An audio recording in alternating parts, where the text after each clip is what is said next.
বন্ধুরা, আপনারা সবাই কেমন আছেন? আশা করি আপনারা সবাই ভালো আছেন। বন্ধুরা, আজ আমি তোমাদের দেখাবো নদীর পাঁচমিশালি মাছ কিভাবে হাতে মেখে আমি চচ্চড়ি করছি, সেটা তোমাদের আমি দেখিয়ে দেব।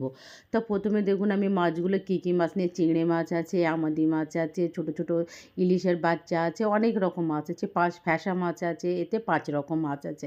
এগুলো তোমরা আমার দেখুন, আমি তোমাদের হাত দিয়ে কী সুন্দরভাবে পরিষ্কার করে নিয়েছি, দেখিয়ে দিলাম। হাত দিয়ে দেখাচ্ছি, দেখুন কী সুন্দর চকচক করছে। প্লিজ বন্ধুরা, তোমরা এভাবে একবার নদীর মাছ ট্রাই করো, খুব ভালো লাগবে। এবার আমি মাছগুলো এক সাইডে রেখে দিলাম, একটা কড়াই নিয়ে নিলাম। কড়াইয়ের ভিতরে আমি দিয়ে দেবো পরিমাণ মতো পেঁয়াজ কুচি। তোমরা চাইলে এখানে পেঁয়াজ কুচিয়ে একদম কুচি কুচি করে দিতে পারো। আমি এখানে কুচি করিনি, একটু যেভাবে আমরা পেঁয়াজ কেটে রান্না করি ওভাবে নিয়েছি। এখানে কিন্তু আমি দুটো বড় সাইজের পেঁয়াজ নিয়েছি।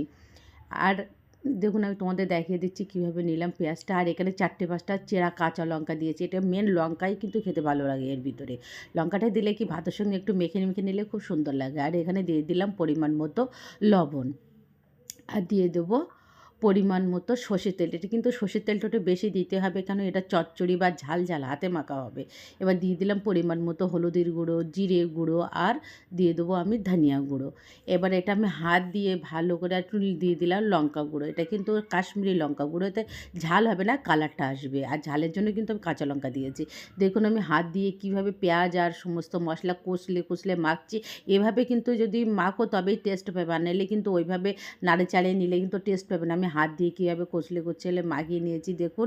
এবার যে মাছটা আমি ধুয়ে রেখেছিলাম সেটাও আমি এর ভিতরে দিয়ে একটু হাতের সাহায্যে মাখিয়ে নেবো। দেখুন আমি কীভাবে মাখাচ্ছি। দেখো তোমরা অবশ্যই দেখো ভিডিওটা। প্লিজ কমেন্ট করো, সাবস্ক্রাইব করো, আর কেমন লাগে আমাকে জানিও। আর অবশ্যই তোমরা এটা গরম ভাতের সঙ্গে দুপুরবেলা খেতে বহুত মজা লাগবে। আপনারা এভাবে একবার ট্রাই করো। আমি একটুখানি আমার হাতটা ধুয়ে একটু জল দিয়ে একটু সাইজ করে নিলাম হাত দিয়ে। দেখুন এভাবে নেবে। এবার আমি একটা ঢাকনা লাগিয়ে গ্যাসে বসিয়ে দিলাম 10 মিনিটের মতো। দেখুন তোমাদের আমি তুলে দেখিয়ে দিচ্ছি 10 মিনিটের পরে। দেখুন ঝোলটা কী সুন্দর হয়ে এসেছে, পুরো ঝোলটা কমে গেছে, অল্প অল্প মাখা মাখা ঝোল আছে। এটা গরম ভাতের সঙ্গে পরিবেশন করুন। Thank you so much.